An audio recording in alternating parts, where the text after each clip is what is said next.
નમસ્કાર મિત્રો, Gujarat market YouTube ચેનલમાં તમારું સ્વાગત છે। મિત્રો, આજના આ વિડીયોમાં આપણે કપાસના ભાવ શું રહ્યા છે તેના વિશે વાત કરીશું।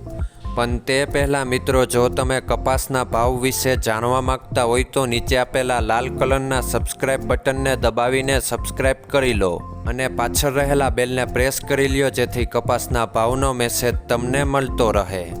તો ચાલો મિત્રો, આજના કપાસના ભાવ શું રહ્યા છે તેના વિશે જાણી લઈએ। મિત્રો, આજના કપાસના ભાવ આ મુજબ રહ્યા હતા।